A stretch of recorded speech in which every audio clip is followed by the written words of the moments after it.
ನಮಸ್ಕಾರ. ನಾನು ಡಾಕ್ಟರ್ ಮಹಂತೇಶ್ ರಾಜ್ಗಾರ್, ವನೌಷಧಿ ಚಿಕಿತ್ಸಾ ಕೇಂದ್ರ, ಕೋಟೆಕಲ್, ಗುಳೇಗುಡ್ಡ. ಇವತ್ತು ಅಪಮಾರ್ಗ ಉತ್ತರಣೆ ಈ ಔಷಧಿಯ ವಿಶೇಷತೆಯನ್ನು ತಿಳಿದುಕೊಳ್ಳೋಣ.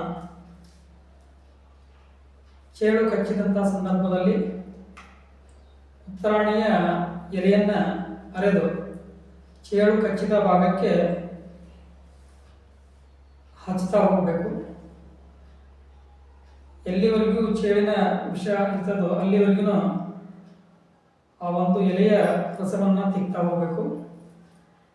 ಅದೇ ರೀತಿ ಅದರ ಬೇರನ್ನು ಸ್ವಚ್ಛವಾಗಿ ತೊಳೆದು ಕಚ್ಚಿದಂಥ ವ್ಯಕ್ತಿಗೆ ತಿನ್ನಿಸ್ಲಿಕ್ಕೆ ಕೊಡಬೇಕು.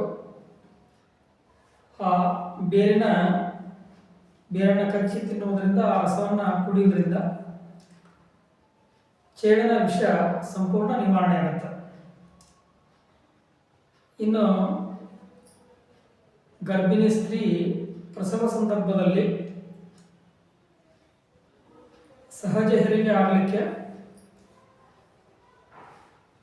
ಭಾನುವಾರದಂದು ಪುಷ್ಯ ನಕ್ಷತ್ರದ ದಿನ ಉತ್ತರಾಣಿಯ ಬೇರನ್ನು ಸಂಗ್ರಹಿಸಿ ಹೆರಿಗೆಯ ಸಂದರ್ಭದಲ್ಲಿ ಹೆರಿಗೆ ಆಗುವಂಥ ತಾಯಿಯ ತಲೆಯ ಮೇಲೆ ಇಡೋದ್ರಿಂದ ಸಹಜ ಹೆರಿಗೆ ಆಗುತ್ತೆ. ಇನ್ನೊಂದು ಎಚ್ಚರಿಕೆಯನ್ನು ವಹಿಸಬೇಕು.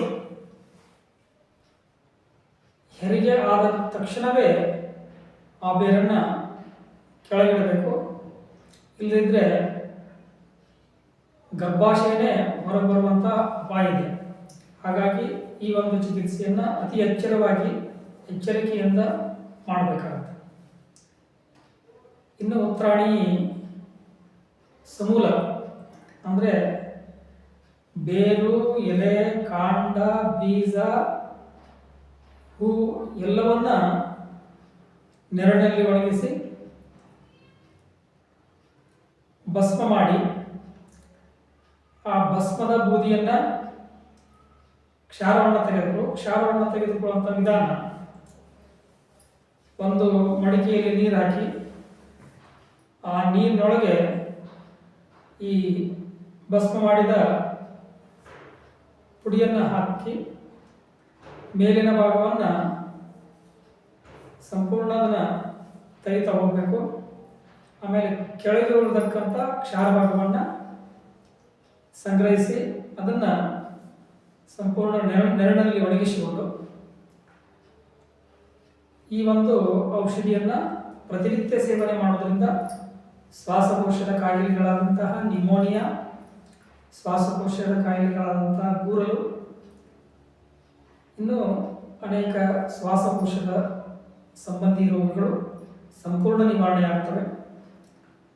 ಇದನ್ನು ನಾವು ಅವಸರ ಮಾಡದೆ ಶ್ರದ್ಧೆಯಿಂದ ಪ್ರತಿನಿತ್ಯ ಈ ಒಂದು ಔಷಧಿಯ ಸೇವನೆಯಿಂದ ಶ್ವಾಸಕೋಶದ ಕಾಯಿಲೆಗಳನ್ನು ಸಂಪೂರ್ಣ ನಿವಾರಣೆ ಮಾಡಿಕೊಳ್ಳಬಹುದು. ಈ ಉಪಯುಕ್ತವಾದಂತಹ ಮೂಲಿಕೆಗಳನ್ನು ಅಲಕ್ಷಿಸದೆ ಎಲ್ಲರೂ ಕೂಡ ಬರೀ ಅಲೋಪತಿಯ ಔಷಧಿ ಹಿಂದೆ ಹೋಗದೆ ಆಯುರ್ವೇದ ಔಷಧಿಯ ಮಹತ್ವವನ್ನು ತಿಳಿದು ಶ್ರದ್ಧೆಯಿಂದ ಮಾಡಿದರೆ ಸಂಪೂರ್ಣ ಗುಣವಾಗುವಂಥ ಸಾಧ್ಯತೆ ಇದೆ. ನಮಸ್ಕಾರ.